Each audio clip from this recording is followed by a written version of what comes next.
Ini kita sholat di sini, imam di sana, kita bilang subhanallah, itu nggak boleh, ya, karena suara perempuan saja aurat dalam sholat.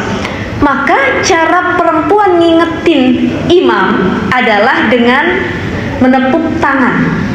Tapi bukan tepuk tangan kalau kau suka hati tepuk tangan gitu ya. Berkali-kali dia lagi sholat gitu, nggak boleh. Jadi imam salah, kata imam, ini kenapa ya di belakang main-main aja gitu. Jadi bukan tepuk tangan yang seperti itu. Tapi di sini disebutkan wa idza nabaha syai'un fi sholati safaqat bidur bi batnil yamin ala dhahri shimal. Di mana teman-teman, ini kan kita sholat begini nih. Kita sholat begini ya. Ini punggung tangan kiri, yang ini telapak tangan kanan. Maka mukulnya adalah begini. Saling nepok tuh. Jadi nggak boleh gini ya. Oh, ini mau ulang tahun nih kayaknya gitu, nggak boleh. Jadi harus seperti itu nepoknya. Dan nepoknya itu juga untuk mengingatkan, bukan main-main. Ini kita merasa ditepok sekali nggak bisa nih. Nggak boleh. Seperti itu. Ya. Jadi tidak boleh dimain-mainkan. Seperti itu ya teman-teman ya. Kalau durabat batnan bibatni biqasdil la'bi, kalau nepoknya diniatkan untuk bermain-main, walau qalilan, walaupun dikit gini. Gitu, cuma ngeledek nih nepok tangannya. Ma'ilmit tahrim, dan dia tahu keharuman itu. Misalkan imam tuh nggak keliru, cuman kita tepok doang, main-main sekali doang, dan dia tahu hukumnya nggak boleh, maka batalat sholatuha, sholatnya batal.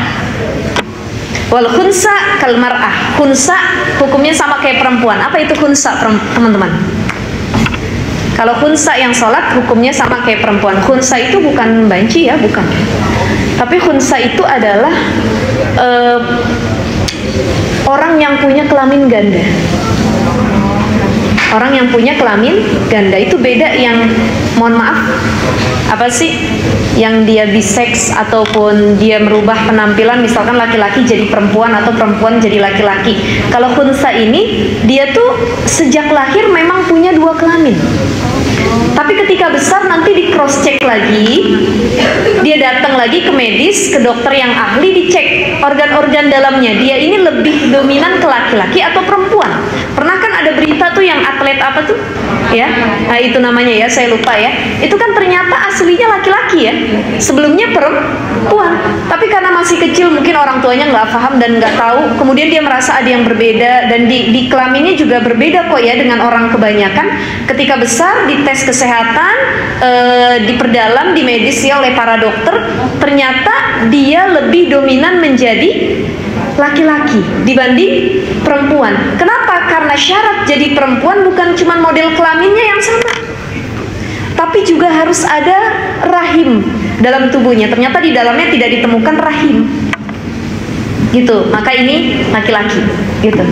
Jadi perbedaan laki-laki dengan perempuan. Maka kalau dia khunsa, dia boleh dihukumi dengan sebagaimana perempuan cara sholatnya. Jadi kalau dia khunsa, kelamin ganda, dia ngikut laki-laki apa perempuan nih? Oh, yang perempuan aja. Gitu. Dalam kitab ini disebutkan. Dan terakhir, auratun wa jami'u badanil hurrati. Jadi semua bagian tubuh wanita merdeka adalah aurat ya. Illa wajhaha wa kafaiha. Dalam sholat perempuan semuanya aurat bagian tubuhnya, kecuali dua, wajah dan telapak tangan. Punggung ini juga dihukumi telapak tangan. Jadi kalau ada orang sholat begini, ini saya ngambil contoh, saya khusus hari ini pakai baju model begini ya. Ini bukan yang lagi hits, tapi memang ini biasanya mudahin kalau dipakai buat sholat. Jadi membuka area pergelangan tangan, maka batal sholatnya. Karena yang boleh kelihatan cuman ini sama ini. Atau kita cari mukena, ada mukena yang terusan tuh, dan mukenanya nutupin atas tapi ininya terbuka. Karena syarat aurat yang boleh terbuka bagi perempuan cuman muka dan telapak tangan ataupun punggungnya. Ini dihukumi juga telapak tangan. Ya, tapi kalau dia ketarik sampai segini, maka itu sudah membatalkan sholat. Nah sekarang teman-teman yang dimuliakan Allah, bagaimana hukumnya bagi para wanita yang pakai niqab ataupun bercadar kalau dia lagi sholat? Para ulama sepakat tetap sholat, ketika sholat niqabnya harus dibuka terlebih dahulu, ya. Dan dia biasa pakai niqab ataupun cadar, ya, maka dia tetap menggunakan, tidak masalah, dengan catatan area dahinya harus tetap terbuka dan mencium tempat sujud. Jadi ini muka teman-teman kita perbaiki lagi. Aurat dalam sholat itu nggak boleh kebalik. Banyak orang yang kalau sholat dia tuh jidatnya ketutup begini, dia sholat, ininya kebuka sampai sini, maka nggak sah sujudnya. Kenapa? Karena syarat sah sujud harus menempel apa? Jidatnya dengan makanus sujud, tempat sujud. Jadi yang benar gimana? Gini, ininya dilebarin, jangan malah ini begini, ininya dikebelakangin, ya. Itu yang harus diperbaiki ketika sholat. Maka saran saya bagi para perempuan, carilah mukena yang mendukung kita untuk lebih nyaman ketika sholat dan sujud. Dagu dan ininya terbuka, nah itu harus diperhatikan betul, jangan sampai aurat yang lain terlihat, apalagi anak-anak rambut dan lain sebagainya, itu juga harus dijaga sebaik mungkin. Maka teman-teman sekalian, inilah perbedaan laki-laki dengan perempuan. Jadi kalau perempuan harus menempelkan ujung sikutnya dengan tadi perutnya, yang kedua tangan dan pahanya itu harus menempel, yang ketiga adalah suaranya tidak boleh dikencangkan kalau ada laki-laki yang bukan mahramnya, dan yang keempat cara menegur bukan tangan, dan yang kelima aurat perempuan itu lebih banyak daripada laki-laki, yaitu seluruh badan kecuali muka dan telapak tangan. Beda dengan laki-laki yang cuma pusar sampai lutut saja. Baik teman-teman yang dimuliakan Allah, sampai sini ada pertanyaan? Baik, silahkan. Waalaikumsalam warahmatullahi wabarakatuh. Saya mau bertanya perihal sholat sujud dengan mukena ya. Karena ada yang bilang nggak boleh Kak kalau saat ini jadikan ya.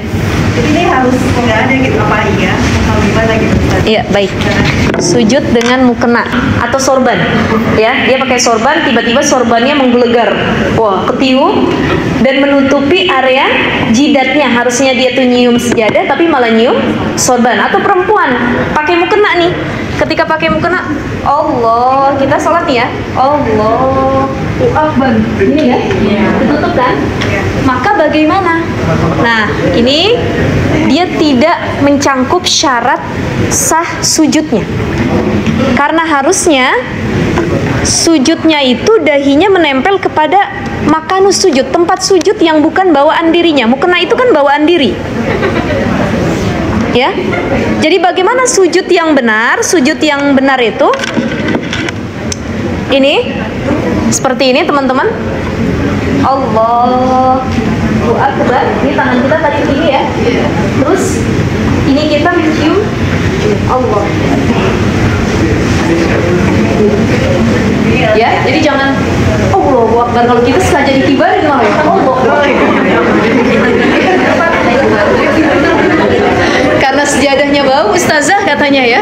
Jadi karena mau kena saya wangi, sejadahnya bau, saya kibarin Allahu Akbar. Gitu.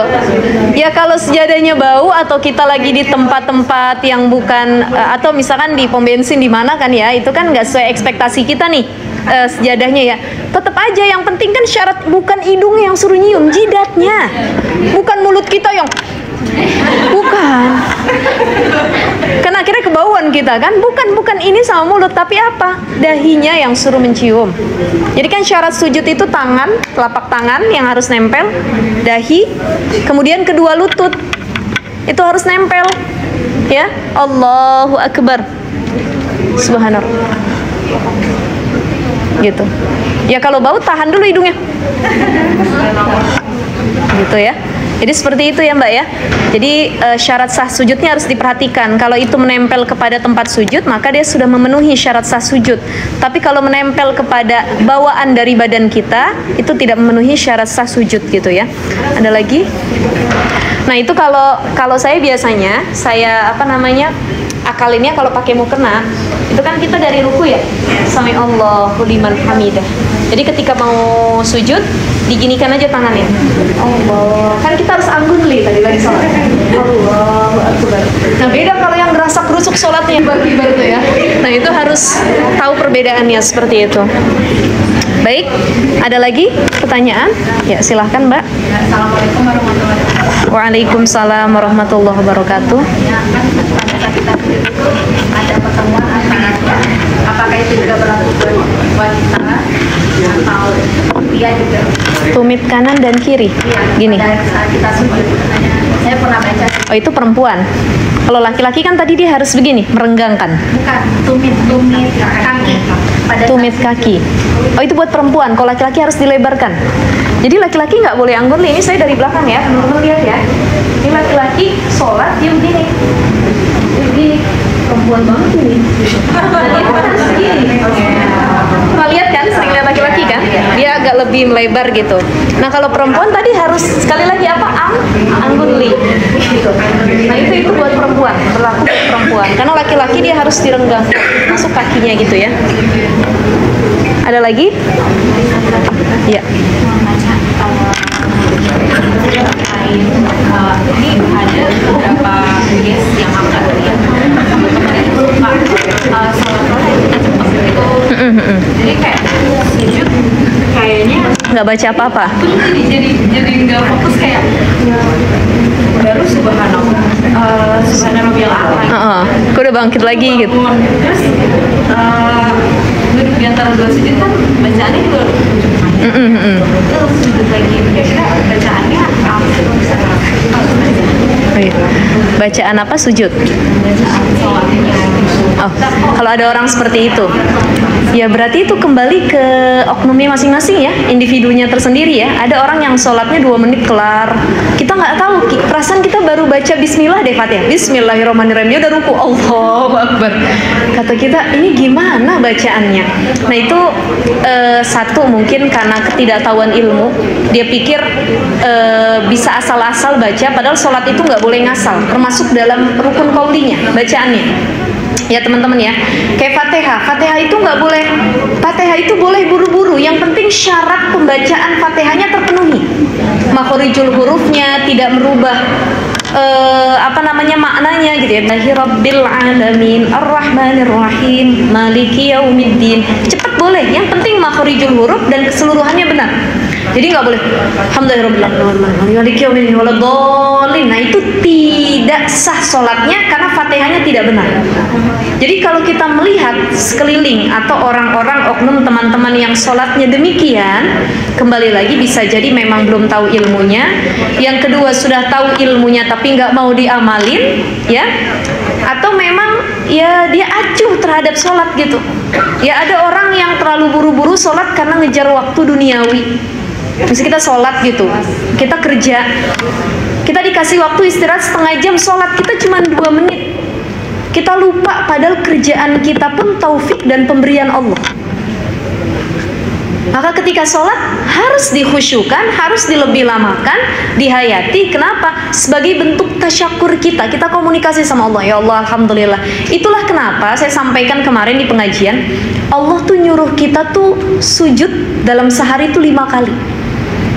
Apa manfaat sujud 5 kali dalam sehari? Di sini Allah pengen nyembuhin hati kita yang kadang-kadang sombong. Kita kan disuruh merunduk nih ke bawah ya, Allahu Akbar. Kita rendah, kita hina, kita lemah, kita nggak ada apa-apa. Paling bawah sujud tuh ya. Dan 5 kali disuruh sama Allah kayak gitu. Dan dalam satu sholat berkali-kali suruh nunduknya kayak gitu.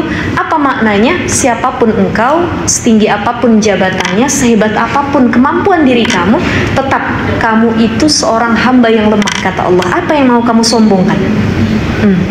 Sehatnya kamu aja pemberian Allah, umur kamu aja milik Allah. Apa yang mau disombongkan?